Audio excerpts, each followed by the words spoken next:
the structure of microspore.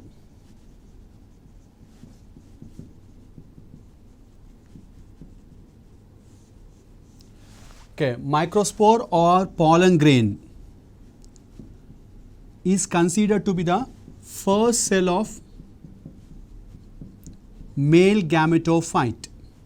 So that is gametophytic generation will start from this microspore. Why? Because gametophyte stage is a haploid stage, and we know that the male gametophyte is separate and the female gametophyte is separate in the angiosperms.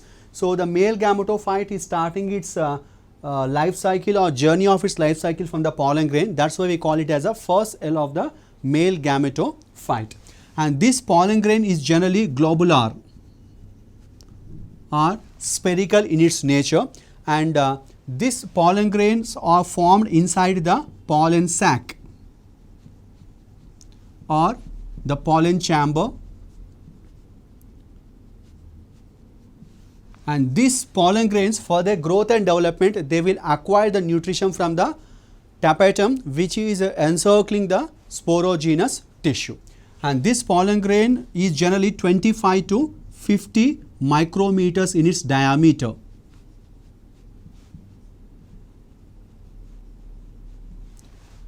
And these are generally microscopic, and if you touch the broken anther of any flower, particularly the China rose flower, we can observe some yellow colored powdery matter will stick to our hands. So when we collect that powdery material, and if you with the help of an water drop and placing that water drop along with the yellow powder on a slide and observe under the microscope, we can see many, or we can say innumerable number of or numerous spherical shape structures can be seen. Those are called as the pollen grains or the microspores, as they are the microscopic in their nature. And each and every pollen grain, as I said, it is nearly spherical in structure or globular in structure, which contains generally two layers, or we can call them sporoderm. That is called as sporoderm. The outer one is called as a exine wall, where we can see sculpturing like structures on its wall.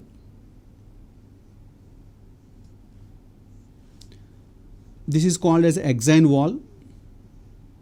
So generally exine wall is not homogeneous in its nature, because in some layer, in some parts it will be thick and in some parts it will be little bit thin, and this part is called as a exine or exosporium. This exine is chemically made up of sporopollenin. So there is a speciality of the sporopollenin. This sporopollenin is formed from the tapetum layers of the anther wall, and this sporopollenin is highly resistant material, which is helping in protecting the pollen grain from many circumstances. And this sporopollenin, because of the sporopollenin, the pollen grains can be preserved in the form of fossils for many number of years. And because of sporopollenin only, so it is resistant to different types of activity of many enzymes, and they can overcome or the many unfavorable conditions like high temperatures,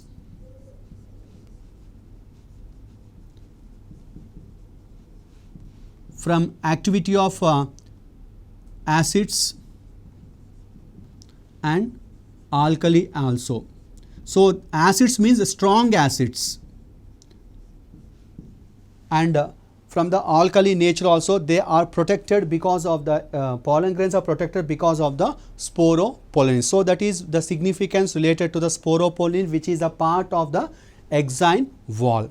And in exine also we can see many sub layers in that one. We can call them as ectexine and endexine. Ectexine is a outer part and endexine is a inner part. So in that also ectexine also further subparts are there, so which are helping in the sculpturing like structures. The form design like format can be seen here.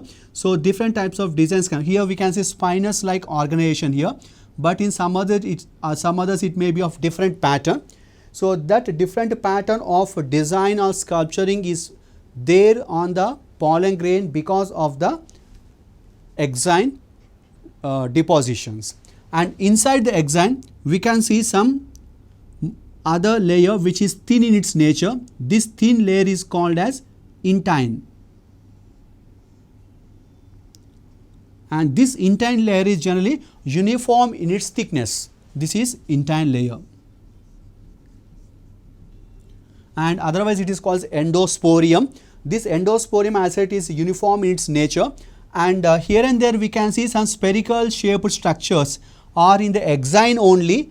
There are some regions where the deposition of a sporopollen is very less or completely absent. Those regions are called as germ pores. Actually they appear to be like a circular regions in the pollen wall. Those circular regions are called as germ pores, or we can call them germinal apertures also.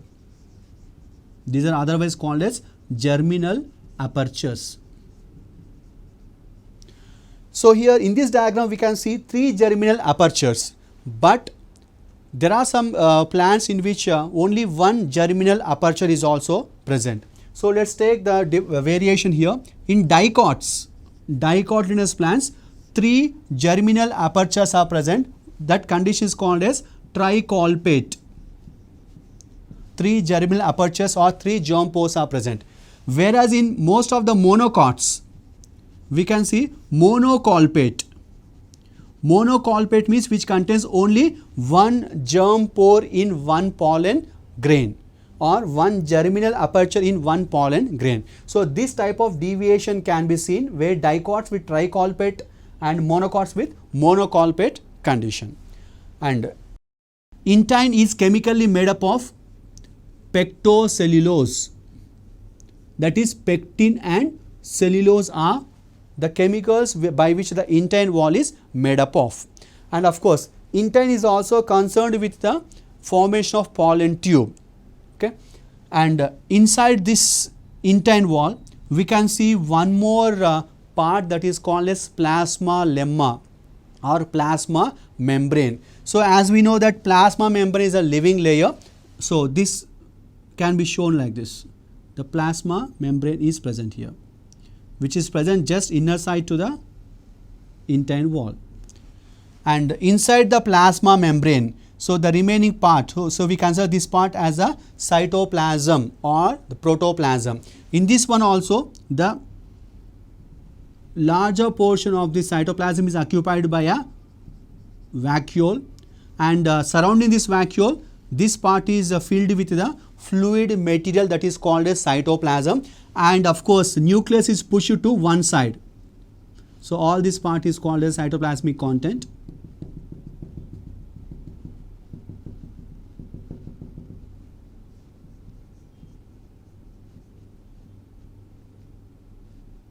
And this one is called as nucleus. So these are the parts that we can observe in the pollen grains. So this is a typical structure of a pollen grain present in flowering plants. So mainly, as I said, that pollen grains contains wall, cell wall, so which is differentiated into exine and intine, and inside the intine the plasma membrane is present, and inside the plasma membrane protoplasmic contents are present, and in the protoplasmic contents vacuole will occupy the middle region, whereas surrounding that one the cytoplasm is present along with the nucleus. So this type of organization can be seen in a typical angiospermic pollen grain.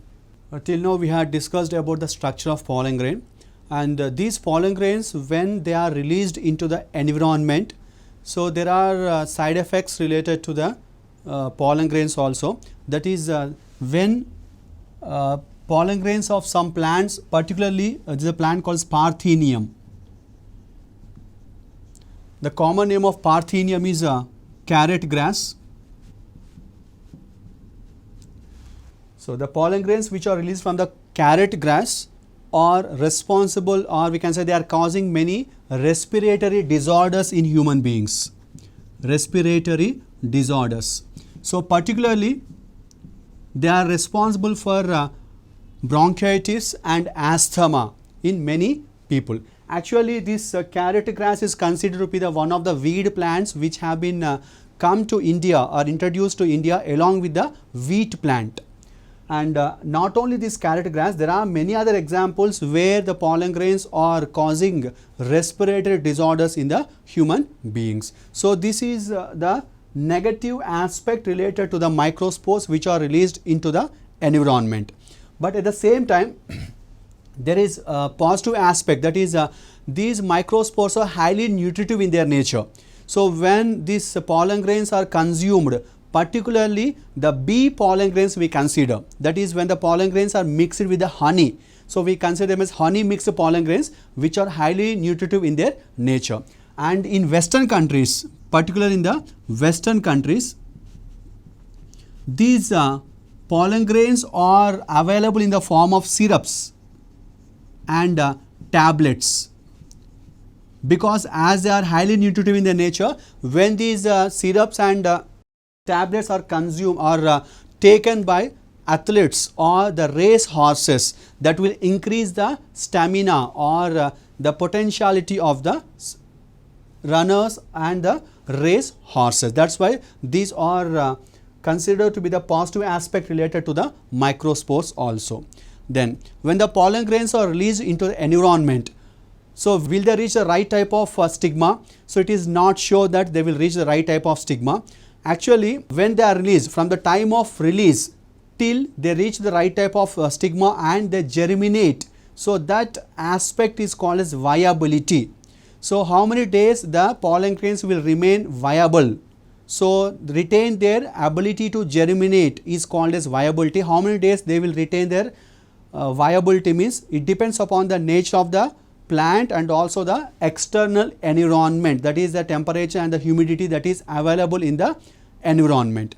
So there are some plants where the viability of the pollen grains is of only very short period, that is for only 30 minutes.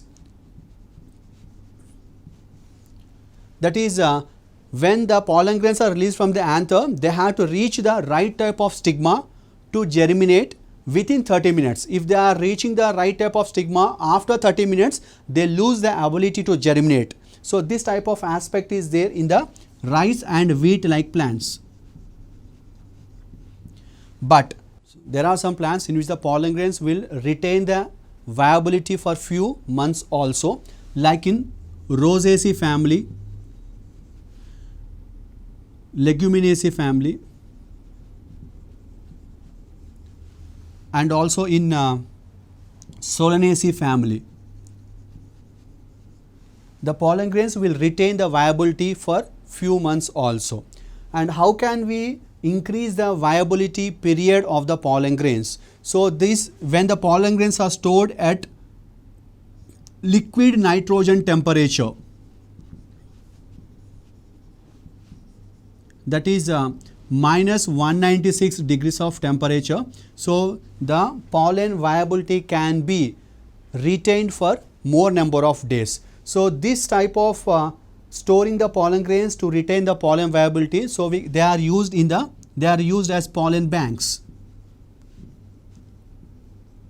which will help in the plant breeding process. So this is a way how we can increase the period of viability of some of the pollen grains.